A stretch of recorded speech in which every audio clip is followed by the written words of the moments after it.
ದರ್ಶನ್ ಕೇಸ್ನಲ್ಲಿ ರೇಣುಕಾಸ್ವಾಮಿ ಕೊಲೆ ಕೇಸ್ಗೆ ಸಂಬಂಧಪಟ್ಟ ಹಾಗೆ ಪ್ರದೋಷ್ ಸಲ್ಲಿಸಿರುವಂತಹ ಮಾಫಿ ಅರ್ಜಿಯ ವಿಚಾರಣೆ ಈಗ ಆರಂಭ ಆಗಿದೆ. ಇವತ್ತು ಈ ಕೇಸ್ನಲ್ಲಿ ಬಹಳ ಮಹತ್ವದ ಬೆಳವಣಿಗೆ. ಆ ಬೆಳವಣಿಗೆ ಏನು ಅಂತಂದ್ರೆ, ಪ್ರದೋಷ್ ಹೇಳಿಕೆಯನ್ನ ದಾಖಲು ಮಾಡುವಂತಹ ಕೆಲಸವನ್ನ ಇವತ್ತು ಮಾಡಲಾಗ್ತಾ ಇದೆ. ಪ್ರದೋಷ್ ಕೊಡುವಂತಹ ಸ್ಟೇಟ್ಮೆಂಟ್, ರೇಣುಕಾಸ್ವಾಮಿ ಕೊಲೆ ಕೇಸ್ಗೆ ಸಂಬಂಧಪಟ್ಟ ಹಾಗೆ ಮಾಫಿ ಸಾಕ್ಷಿಯಾಗೋಕೆ ಹೊರಟಿರುವಂತಹ ಪ್ರದೋಷ್ ಕೊಡುವಂತಹ ಸ್ಟೇಟ್ಮೆಂಟ್ ಈ ಕೇಸ್ನಲ್ಲಿ ಬಹಳ ಮುಖ್ಯ. ಯಾಕಂದ್ರೆ ಇಡೀ ಕೇಸ್ಗೆ ಟ್ವಿಸ್ಟ್ ಅನ್ನ ಕೊಟ್ಟಿರೋದು, ನಾನು ಮಾಫಿ ಸಾಕ್ಷಿ ಆಗ್ತೀನಿ ಅಂತ ಹೊರಟಿರುವಂತಹ ಪ್ರದೋಷ್ನ ಒಂದು ನಡೆ ಇಡೀ ಕೇಸ್ಗೆ ಟ್ವಿಸ್ಟ್ ಅನ್ನ ಕೊಟ್ಟಿದೆ. ಯಾಕಂದ್ರೆ ಈ ಕೇಸ್ನಲ್ಲಿ ಪ್ರದೋಷ್ ಕೂಡ ಓರ್ವ ಆರೋಪಿಯಾಗಿರುವಂತಹ ಪ್ರದೋಷ್ನ ಪಾತ್ರ ಏನು, ಆತನ ವಿರುದ್ಧ ಏನೇನ್ ಸೆಕ್ಷನ್ಗಳನ್ನ ಹಾಕಲಾಗಿದೆ ಅನ್ನೋದನ್ನ ಈಗಾಗಲೇ ಚಾರ್ಜ್ ಶೀಟ್ಗೆ ಸಂಬಂಧಪಟ್ಟ ಹಾಗೆ ಮಾಹಿತಿಯನ್ನ ಕೊಡುವಂತಹ ಸಂದರ್ಭದಲ್ಲಿ ನೀಡಲಾಗಿತ್ತು. ಜೊತೆಗೆ ಮೊನ್ನೆ ಮಾಫಿ ಸಾಕ್ಷಿಯಾಗಿ ಆತ ಅರ್ಜಿಯನ್ನ ಹಾಕಿದಂತಹ ಸಂದರ್ಭದಲ್ಲೂ ಕೂಡ ಇದಕ್ಕೆ ಸಂಬಂಧಪಟ್ಟ ಹಾಗೆ ಮಾಹಿತಿಯನ್ನ ನೀಡಲಾಗಿತ್ತು. ಈಗ ಪ್ರದೋಷ್ ಕೊಡುವಂತಹ ಸ್ಟೇಟ್ಮೆಂಟ್ ಪ್ರಮುಖವಾಗಿ ಕಾಡ್ತಾ ಇರೋದು, ಅಥವಾ ಪ್ರಮುಖವಾದಂತಹ ಒಂದು ಚರ್ಚೆ ಇರೋದು, ನಟ ದರ್ಶನ್ ಅವರಿಗೆ ಕಂಟಕ ಆಗಬಹುದು ಅಂತ ಹೇಳಿ. ಕಂಟಕ ಯಾಕೆ ಆಗಬಹುದು ಅಂತಂದ್ರೆ, ಆ ಇಡೀ ಕೇಸ್ ಕೊಲೆ ಪ್ರಕರಣಕ್ಕೆ ಸಂಬಂಧಪಟ್ಟ ಹಾಗೆ, ರೇಣುಕಾಸ್ವಾಮಿಯ ಕೊಲೆ ಪ್ರಕರಣಕ್ಕೆ ಸಂಬಂಧಪಟ್ಟ ಹಾಗೆ ಪ್ರದೋಷ್ ಆ ಜಾಗದಲ್ಲಿ ಇದ್ರು, ಓರ್ವ ಆರೋಪಿಯಾಗಿ. ಜೊತೆಗೆ ಆ ಕೇಸನ್ನ ಆ ನಂತರ ಮುಚ್ಚಾಕಬೇಕು ಅಥವಾ ಪ್ರಮುಖ ಆರೋಪಿಗಳನ್ನ ಬಚಾವ್ ಮಾಡಬೇಕು ಅನ್ನುವಂತಹ ಸಂದರ್ಭದಲ್ಲಿ ತೆಗೆದುಕೊಂಡಂತಹ ಕೆಲವೊಂದು ನಿರ್ಧಾರಗಳು ಅಥವಾ ಬೇರೆ ಆರೋಪಿಗಳನ್ನ ಶರಣಾಗತಿಯಾಗುವಂತೆ ಮಾಡಿತು.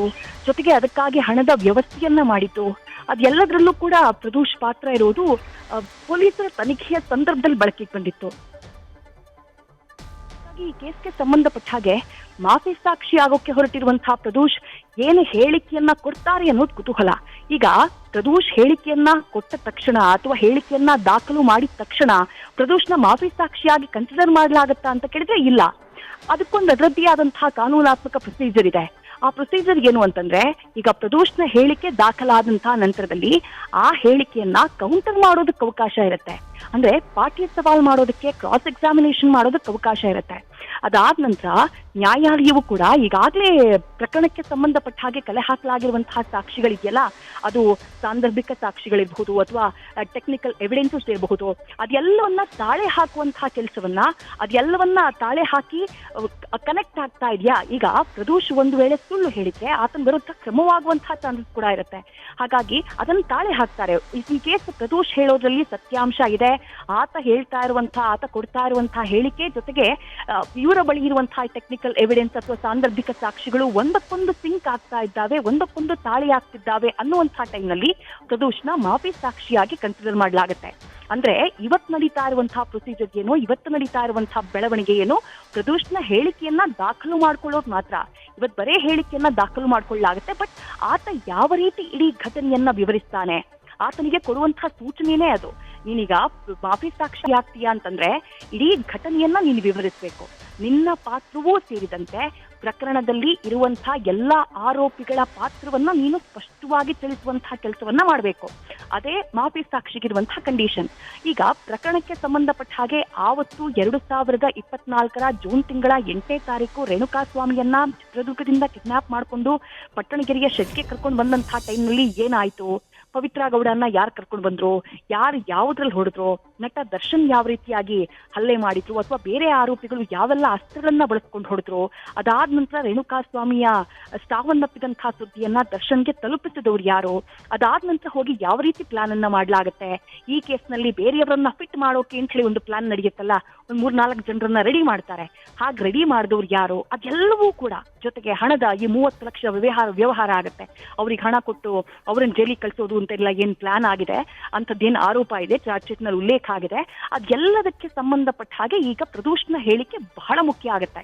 ಈಗ ದರ್ಶನ್ ಮೇಲಿನ ಆರೋಪವನ್ನ ಅಥವಾ ಬೇರೆ ಆರೋಪಿಗಳ ಮೇಲಿನ ಆರೋಪವನ್ನ ಸಾಬೀತುಪಡಿಸೋದಕ್ಕೆ ಮಾಫಿ ಸಾಕ್ಷಿಯಾಗ ಬಯಸಿರುವಂತಹ ಪ್ರದೋಷ್ ಸ್ಟೇಟ್ಮೆಂಟ್ ಬಹಳ ಇಂಪಾರ್ಟೆಂಟ್ ಆಗುತ್ತೆ. ಜೊತೆಗೆ ಎಲ್ಲಾ ಸತ್ಯವನ್ನು ಹೇಳಿದ್ರೆ ಪ್ರದೋಷ್ಗೆ ಆಗುವಂತಹ ಶಿಕ್ಷೆಯ ಪ್ರಮಾಣದಲ್ಲಿ ಕಡಿಮೆ ಆಗಬಹುದೇನೋ, ಅದು ಕೋರ್ಟ್ ವಿವೇಚನೆಗೆ ಬಿಟ್ಟಿದ್ದು, ಕೋರ್ಟ್ ಅದನ್ನ ಯಾವ ರೀತಿಯಾಗಿ ನೋಡುತ್ತೆ ಅಂತ ಹೇಳಿ ನಾವು ಗಮನಿಸಬೇಕು. ಬಟ್ ಸದ್ಯಕ್ಕಿರೋದೇನು, ಪ್ರದೋಷ್ನ ಸ್ಟೇಟ್ಮೆಂಟ್ ಅನ್ನ ದಾಖಲು ಮಾಡ್ಕೊಳ್ತಾರೆ. ಪ್ರದೋಷ್ನ ಹೇಳಿಕೆಯನ್ನ ದಾಖಲು ಮಾಡಿದ ತಕ್ಷಣ ಆತ ಮಾಫಿ ಸಾಕ್ಷಿಯಾಗೋದಿಲ್ಲ. ಅದಕ್ಕೆ ಆದಂತಹ ಕಾನೂನಾತ್ಮಕ ಪ್ರೊಸೀಜರ್ ಇದೆ. ಪಾಟಿ ಸವಾಲ್ ಮಾಡಲಾಗುತ್ತೆ, ಕ್ರಾಸ್ ಎಕ್ಸಾಮಿನೇಷನ್ ಮಾಡಲಾಗುತ್ತೆ. ಅದಾದಂತಹ ನಂತರದಲ್ಲಿ ಇರುವಂತಹ ಸಾಕ್ಷಿಗಳು, ಈಗಾಗಲೇ ನೂರಾರು ಸಾಕ್ಷಿಗಳನ್ನ 200ಕ್ಕೂ ಹೆಚ್ಚು ಸಾಕ್ಷಿಗಳಿದ್ದಾವೆ ಈ ಕೇಸ್ನಲ್ಲಿ. ಅದರಲ್ಲಿ ಸಾಂದರ್ಭಿಕ ಸಾಕ್ಷಿಗಳಿದ್ದಾವೆ, ಟೆಕ್ನಿಕಲ್ ಎವಿಡೆನ್ಸ್ಗಳಿದ್ದಾವೆ. ಅದೆಲ್ಲದಕ್ಕೂ ಈತನ ಹೇಳಿಕೆ ಮ್ಯಾಚ್ ಆಗ್ಬೇಕು. ಈತ ಏನೋ ಒಂದು ಕತೆ ಹೇಳೋದು, ಅಲ್ಲಿ ಸಾಕ್ಷಿಗಳೇ ಬೇರೆ ಹೇಳೋದು, ಅದು ಹಂಗೆ ನಡೆಯೋದಿಲ್ಲ. ಎಲ್ಲವನ್ನೂ ಕೂಡ ತಾಳೆ ಹಾಕ್ತಾರೆ. ತಾಳೆ ಹಾಕಿದಂತಹ ನಂತರದಲ್ಲಿ ಈತನ ಹೇಳಿಕೆ ವಿಶ್ವಾಸಾರ್ಹತೆಯಿಂದ ಕೂಡಿದೆ ಅನ್ನೋದು ಕೋರ್ಟ್ನ ಗಮನಕ್ಕೆ ಬಂದ್ರೆ ಆಗ ಪ್ರದೋಷ್ನ ಮಾಫಿ ಸಾಕ್ಷಿಯಾಗಿ ಕನ್ಸಿಡರ್ ಮಾಡ್ತಾರೆ. ಆತನ ಹೇಳಿಕೆಯನ್ನ ಕನ್ಸಿಡರ್ ಮಾಡಲಾಗತ್ತೆ, ಪರಿಗಣಿಸಲಾಗತ್ತೆ. ಅದಾದಂತಹ ನಂತರದಲ್ಲಿ ನಟ ದರ್ಶನ್ಗೆ ಅಥವಾ ಪ್ರಕರಣದಲ್ಲಿರುವಂತಹ ಇತರೆ ಆರೋಪಿಗಳು ಯಾರಿದ್ದಾರೋ ಅವರಿಗೆ ಕಾನೂನಾತ್ಮಕ ಸಂಕಷ್ಟ ಮತ್ತಷ್ಟು ಬಿಗಿಯಾಗುವಂತಹ ಸಾಧ್ಯತೆ ಇದೆ. ಸದ್ಯ ಪ್ರಕರಣಕ್ಕೆ ಸಂಬಂಧಪಟ್ಟ ಹಾಗೆ ವಿಚಾರಣೆ ಆರಂಭಿಸಿದೆ. 59ನೇ ನ್ಯಾಯಾಲಯದಲ್ಲಿ ಸಿಟಿ ಸಿವಿಲ್ ಕೋರ್ಟ್ನ CCH 59ರಲ್ಲಿ ಪ್ರಕರಣಕ್ಕೆ ಸಂಬಂಧಪಟ್ಟ ಹಾಗೆ ವಿಚಾರಣೆ ಆರಂಭವಾಗಿದೆ. ಪ್ರದೋಷ್ ಸ್ಟೇಟ್ಮೆಂಟ್ಗೆ ಸಂಬಂಧಪಟ್ಟ ಹಾಗೆ ಸದ್ಯ ನಡೀತಾ ಇರುವಂತಹ ವಿಚಾರಣೆಗೆ ಸಂಬಂಧಪಟ್ಟಂತಹ ಮಾಹಿತಿಯನ್ನ ಸದ್ಯ ಗಮನಿಸ್ತಾ ಇದ್ದೀರಿ. A10 ವಿನಯಿಂದ ಕೂಡ ಇದೇ ಸಂದರ್ಭದಲ್ಲಿ ಮಾಫಿ ಸಾಕ್ಷಿಯಾಗಿ ಪರಿಗಣಿಸುವಂತೆ ಮನವಿಯನ್ನ ಮಾಡಲಾಯಿತು. ಅಂದ್ರೆ ನಿಮ್ಗೆ ಮೊನ್ನೆನೆ ನಾವು ಹೇಳಿದ್ವಿ, ಇನ್ನಿಬ್ಬರು ರೆಡಿ ಆಗಿದ್ದಾರೆ ಮಾಫಿ ಸಾಕ್ಷಿಯಾಗೋದಿಕ್ಕೆ ಅಂತ ಹೇಳಿ. ಯಾವಾಗ ಪ್ರದೋಷ್ ಮಾಫಿ ಸಾಕ್ಷಿಯಾಗೋದಕ್ಕೆ ಹೊರಟ್ರೋ ಆಗ ಈ ಕೇಸ್ನಲ್ಲಿ 10ನೇ ಆರೋಪಿ ಆಗಿರುವಂತಹ ಸ್ಟೋನಿ ಬ್ರೂಕ್ನ ಮಾಲೀಕ, ಪ್ರಕರಣದ 10ನೇ ಆರೋಪಿ ವಿನಯ್, ಹಾಗೆ ಮತ್ತೋರ್ವ ಆರೋಪಿ ರವಿಶಂಕರ್, ಆ ಚಿತ್ರದುರ್ಗದಿಂದ ಕಿಡ್ನಾಪ್ ಮಾಡ್ಕೊಂಡು ಬಂದಿದ್ದಲ್ಲ ಒಂದು ಕಾರಲ್ಲಿ, ಆ ಕಾರ್ನ ಡ್ರೈವರ್ ರವಿಶಂಕರ್, ಅವರಿಬ್ರು ಕೂಡ ನಾವು ಮಾಫಿ ಸಾಕ್ಷಿ ಆಗ್ತೀವಿ ಅಂತ ಹೊರಟಿದ್ರು ಅಂತದೊಂದು ಮಾಹಿತಿ ಇದೆ ಅಂತ ಹೇಳಿದ್ವಿ. ಈಗ ಪ್ರಕರಣಕ್ಕೆ ಸಂಬಂಧಪಟ್ಟ ಹಾಗೆ ವಿನಯ್ ವಿಚಾರದಲ್ಲಿ ಒಂದು ಕ್ಲಾರಿಟಿ ಸಿಗ್ತಾ ಇದೆ. A10 ವಿನಯ್ ನಾನು ಕೂಡ ಮಾಫಿ ಸಾಕ್ಷಿ ಆಗ್ತೀನಿ ಅಂತ ಹೇಳಿ ಮನವಿಯನ್ನ ಮಾಡ್ಕೊಳ್ತಾರೆ. ಆ ಅರ್ಜಿಯ ವಿಚಾರಣೆಯನ್ನ ನಾಳೆ ಕೈಗೆತ್ತಿಕೊಳ್ಳುವುದಾಗಿ ಹೇಳಿದ್ದಾರೆ ನ್ಯಾಯಾಧೀಶರು. ಇನ್ನು 20ನೇ ತಾರೀಕು ಆದೇಶ ಮಾಡಿ ಹೇಳಿಕೆಯನ್ನ ದಾಖಲಿಸುವುದಾಗಿ ತಿಳಿಸಿದ್ದಾರೆ ನ್ಯಾಯಾಧೀಶರು. 20ನೇ ತಾರೀಕು ಯಾರದ್ದು? ಪ್ರದೋಷ್ ಹೇಳಿಕೆ, ರೈಟ್. ಇದು ಬಹಳ ಮಹತ್ವದ ಅಪ್ಡೇಟ್. ಪ್ರಕರಣಕ್ಕೆ ಸಂಬಂಧಪಟ್ಟ ಹಾಗೆ ಇವತ್ತೇ ಹೇಳಿಕೆಯನ್ನ ದಾಖಲು ಮಾಡಲಾಗತ್ತೆ ಅಂತ ಒಂದು ಮಾಹಿತಿ ಇತ್ತು. ಹೇಳಿಕೆ ಇವತ್ತು ದಾಖಲಾಗ್ತಾ ಇಲ್ಲ. ಹೇಳಿಕೆ ದಾಖಲಾಗ್ತಾ ಇರೋದು 20ನೇ ತಾರೀಕು ಹೇಳಿಕೆಯನ್ನ ದಾಖಲು ಮಾಡಲಾಗತ್ತೆ ಅಂತ ಹೇಳಿ ನ್ಯಾಯಾಧೀಶರು ಆದೇಶವನ್ನ ಮಾಡಿದ್ದಾರೆ. ಅಂದ್ರೆ ಇವತ್ತು 18ನೇ ತಾರೀಕು, 19, ಇನ್ನೆರಡು ದಿನದಲ್ಲಿ ಹೇಳಿಕೆ ದಾಖಲಾಗತ್ತೆ, ಪ್ರದೋಷ್ ಹೇಳಿಕೆ ದಾಖಲಾಗತ್ತೆ. ಸೊ ಪ್ರದೋಷ್ ಕೊಡುವಂತಹ ಹೇಳಿಕೆ ಇಲ್ಲಿ ಬಹಳ ಇಂಪಾರ್ಟೆಂಟ್. ನಾನು ಹಾಗೆ ಹೇಳಿದೆ ಯಾವ ಕಾರಣಕ್ಕಾಗಿ ಅಂತ ಹೇಳಿ. ಅದರ ಜೊತೆಗೆ 10ನೇ ಆರೋಪಿ ಆಗಿರುವಂತಹ ವಿನಯ್ ತಾನೂ ಕೂಡ ಮಾಫಿ ಸಾಕ್ಷಿ ಆಗ್ತೀನಿ ಅಂತ ಹೇಳಿ ಅರ್ಜಿಯನ್ನ ಸಲ್ಲಿಸಿದ್ದಾನೆ. ಹಾಗಾಗಿ ಆ ಅರ್ಜಿಯ ವಿಚಾರಣೆಯನ್ನ ನಾಳೆ ಕೈಗೆತ್ತಿಕೊಳ್ಳುವುದಾಗಿ ಸದ್ಯ ನ್ಯಾಯಾಧೀಶರು ತಿಳಿಸಿದ್ದಾರೆ. ಇನ್ನು ಮಾಫಿ ಸಾಕ್ಷಿ ಅರ್ಜಿ ಸಂಬಂಧ ದರ್ಶನ್ ಪರ ವಕೀಲರ ವಾದ ಏನು? ಮಾಫಿ ಸಾಕ್ಷಿ ವಿಚಾರದಲ್ಲಿ ಯಾವ ಹೇಳಿಕೆ ಪ್ರಕ್ರಿಯೆ ನಡೆಯುತ್ತೆ, ಯಾವ ರೀತಿ ಆರೋಪಿತ ತನ್ನ ಹೇಳಿಕೆ ನೀಡಬಹುದು, ಮಾಫಿ ಸಾಕ್ಷಿ ಹೇಳಿಕೆಯ ಉದ್ದೇಶ, ಹೇಳಿಕೆಯ ಸಾಧ್ಯತೆಗಳ ಬಗ್ಗೆ ವಾದವನ್ನ ಮಂಡಿಸಿದ್ದಾರೆ. ಪ್ರದೋಷ್ ಮಾಫಿ ಸಾಕ್ಷಿ ಅರ್ಜಿಯನ್ನ ಪ್ರಾಸಿಕ್ಯೂಷನ್ ಅಡ್ವಾಂಟೇಜ್ ಆಗಿ ತೆಗೆದುಕೊಳ್ತಿದೆ ಅಂತ ಹೇಳಿ ದರ್ಶನ್ ಪರ ವಕೀಲರಾಗಿರುವಂತಹ ಹಶ್ಮತ್ ಪಾಷಾ ಅವರು ಸದ್ಯ ಮಂಡಿಸಿದ್ದಾರೆ. ಅರ್ಜಿಗೆ ಸಂಬಂಧಪಟ್ಟ ಹಾಗೆ ಸದ್ಯ ವಿಚಾರಣೆ ಮುಂದುವರೆದಿದೆ. Rahul. Right Vidyashree, thank you. ಡೀಟೇಲ್ಸ್ಗೆ ವಿಸ್ತೃತವಾಗಿ ನಮ್ಮ ಪ್ರತಿನಿಧಿ ವಿದ್ಯಾಶ್ರೀ ಇದನ್ನ ಎಕ್ಸ್ಪ್ಲೈನ್ ಮಾಡಿದ್ರು. ಮಾಫಿ ಸಾಕ್ಷಿಯ ಅರ್ಜಿಯ ಮಹತ್ವ ಏನೇ ಒಂದು ಪ್ರಕರಣದಲ್ಲಿ ಅಂತ. ಅದರ ಜೊತೆಗೆ ಪ್ರದೋಷ್ ಒಂದು ವೇಳೆ ಮಾಫಿ ಸಾಕ್ಷಿ ಆದ ಅಂತಾದರೆ ಈ ಒಂದು ಕೇಸ್ನಲ್ಲಿ ಆರೋಪಿ ನಟ ದರ್ಶನ್ಗೆ ಯಾವ ಮಟ್ಟಿಗೆ ಈ ಒಂದು ಮಾಫಿ ಸಾಕ್ಷಿಯ ಅರ್ಜಿ ಉರುಳಾಗಬಹುದು ಅನ್ನೋದನ್ನು ವಿಸ್ತೃತವಾಗಿ ನಮ್ಮ ಪ್ರತಿನಿಧಿ ವಿದ್ಯಾಶ್ರೀ ವಿವರಿಸ್ತಾ ಇದ್ರು.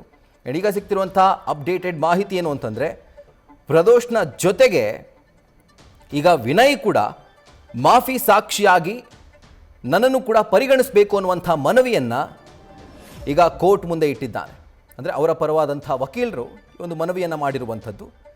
ಇನ್ನು ನಾಳೆ ಅರ್ಜಿಯ ವಿಚಾರಣೆಯನ್ನು ಕೈಗೆತ್ತಿಕೊಳ್ತೀವಿ ಅಂತ ನ್ಯಾಯಾಧೀಶರು ತಿಳಿಸಿದ್ದಾರೆ.